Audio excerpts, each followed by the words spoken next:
So good morning guys, ito ang aming baby or itik. Ngayon nasa 5 months na sila. Nasa 5 months na sila ngayon bago namin nabili. Sisiw pa to eh. Kasi ngayon nasa 5 months na sila. Nag-uumpisa na silang mag-aasawa. Or sa Bisaya pa mag-upahay.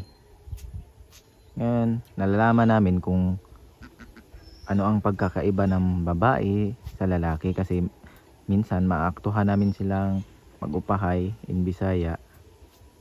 Ito malapit na to silang mangitlo guys, kaya i-share namin sa inyo kung ano ang pinagkaiba ng lalaki sa babae.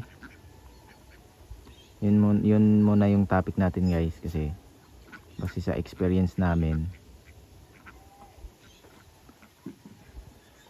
Kaya maghuli muna guys. Good morning. Ituturo ko sa inyo kung paano malaman na lalaki o babae ang isang bibi. So ganito guys, ito siya, lalaki to kasi ito kulot yung nasa ano niya, buntot. Tsaka kahit anong gawin mo sa kanya ayan, hindi siya iingay, ganyan no. Pag babae naman, ito straight lang siya, wala siyang baluktot dito sa ano niya. Tapos maingay pag nahuli mo, ganyan. So ito sa mag 5 months na ito, lapit na to sila mangitlog. Ito lalaki to guys. Ito ganito yung buntot niya, may kulot sa dulo.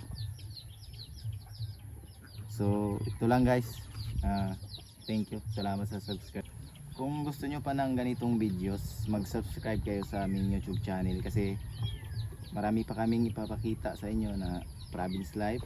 Tsaka marami din kaming mga hayop na aming ipapakita sa inyo, yung nasa malayo, sa abroad. So subscribe kayo guys. Thank you.